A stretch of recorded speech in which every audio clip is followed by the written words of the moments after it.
Books. Everything you need to know has already been written. The challenge in our time is that we're drowning in information while we're starving for wisdom.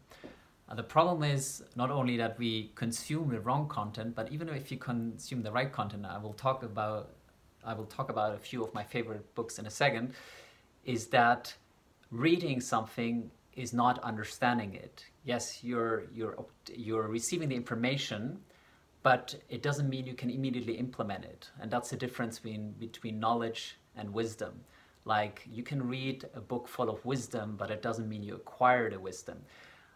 Wisdom arises once we experience things. You cannot obtain it from another person. Another person can guide you, a book can guide you, but to obtain wisdom, you have to experience it. And so a book can help you. While it can't give you the wisdom, it can help you to obtain the wisdom once you let the book guide you to explore things. And that's the beauty about all the spiritual books. They're like the perfect guide to accelerate. So rather than going through trial and error through your life, the knowledge is there, you can read it, and then you have to try it out yourself. You have to actually do it, you have to trust it, you have to you have to change some beliefs to make those changes, but then you'll see the light, then you will get the benefit, and then you will acquire the wisdom, and then you would say, oh, now I experienced it, and now it makes perfect sense to me, and now I will do it, and now this is how I change my life. So I'm going to talk about a few of my books. This is Awareness by Anthony de Mello. He was a Jesuit monk and also I believe a psychotherapist. He wrote this incredible book. I just finished it and it's my new favorite book. So if you only read one book in your life, read this book. I think it's incredible and it's really easy to digest. It's less than 200 pages.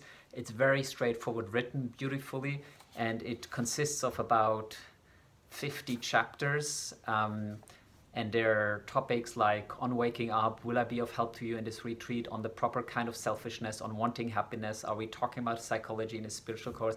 So it's basically kind of transcriptions of retreats and speeches he has given, but in a book format. So each chapter is basically its own story and will teach you something about life. And he does it in such a dense and kind of straight to the point format. It's beautiful. And it might, depending on where you're at, it might be like a lot, as in like you might not be able to kind of immediately digest it all, but I think this is the most efficient book. You get the most bang for your time, and you can read 3 pages a day, which is 3 pages is the average, kind of 3 to 4 pages the average chapter length. So 3 pages a day, which you can do 5 minutes before falling asleep or first thing in the morning, and I think it will reset and kind of give you something to think about for the rest of the day or for the next day. And so of all the spiritual and life insight and wisdom books I've read, this is so far my favorites. There's other very powerful books that I'm going to talk about it, but if you could only read one book and you want to kind of get to the gist and kind of like no BS, to the point, this book is beautiful. So Awareness by Anthony de Mello. This used to be my favorite book, The Untethered Soul by Michael Singer. He has also written another book, The Surrender Journey, which is an autobiography about his life, and it gives you context to this book. But this book is really, which is also a beautiful book, The Surrender Experiment. It's an incredible story, really. And it just shows that you can kind of be, he's American, he was born in America, kind of normal upbringing, and then while he was a student, he entered that spiritual path and never looked back. And it all started, well, even before he was a student, while he was a teenager, he asked himself the question, why are these voices in my mind? Like, why is someone constantly talking? That's not me, actually. And so he started meditating on it, and that kind of brought him to the journey. And throughout this journey, well, I don't, spoiler alert, he's building a multi-billion-dollar business, even though he didn't want to. And that's why it's called the surrender experiment. He just let things happen in his life. So it's a very powerful story. But the Untethered Soul is his wisdom, basically. So it's not his autobiography, it's his wisdom. And it's super powerful. And it's a little bit more slow going than Awareness and less brutal. It's more soft. But, you might think this is too slow and not getting to the point.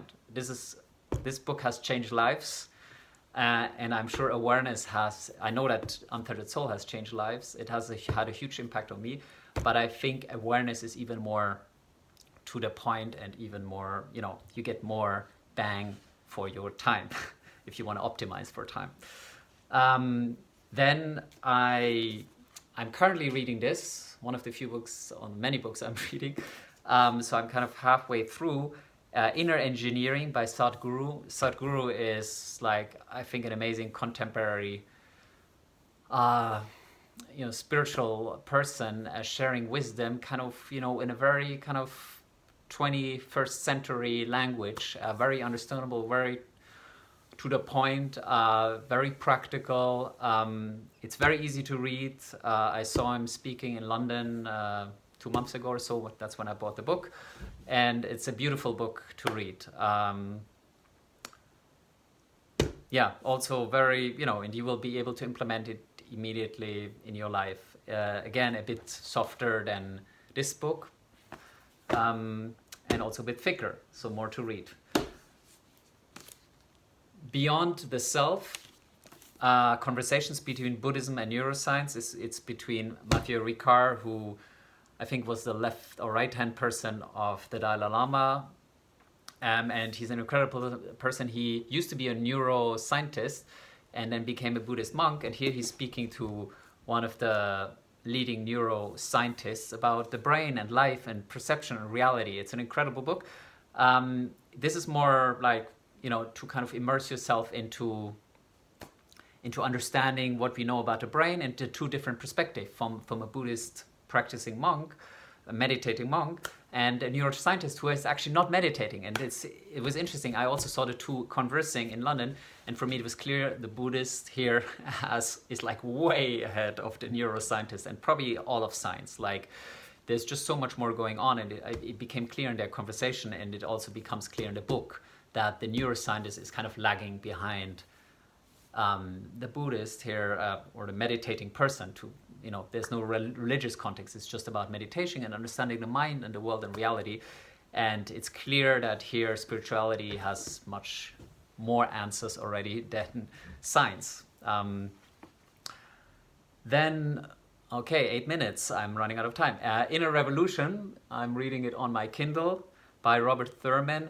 It's incredible. It's a very insightful book. It brings together kind of the East and the West. While the West has focused on the material world, some parts of the East have focused on the immaterial, the internal world, and he kind of brings the two concepts together, and how, looking at both sides and combining both, that's the most powerful combination, right? The world outside and the world within us that we create in our mind. Again, this is more like a research type of book, not direct life advice, but also a wonderful, powerful book. And now something much more kind of mass market, I would say, is Tribe of Mentors by Tim Ferriss. It's basically daily wisdom of around, not daily wisdom, but life wisdom. He asked, I think, 140 people, 11 questions, and they would answer them, by email back to him. And it's all about, these are all famous people, spiritual people, business people, political people, sports people, entrepreneurs, etc., and kind of what are their life lessons. So this is something, if you want something really easy to digest, I think it's interesting. I don't think they can all claim deeper wisdom, but they all have interesting stories, and there's something to learn from everyone's life for your own life. So again, if you're not sure which one you should go for and you need a book to read this incredible book. It might change your life. Otherwise, read any of the other books. They're all beautiful. And start reading and then experiencing and obtaining wisdom, and life will never be the same again.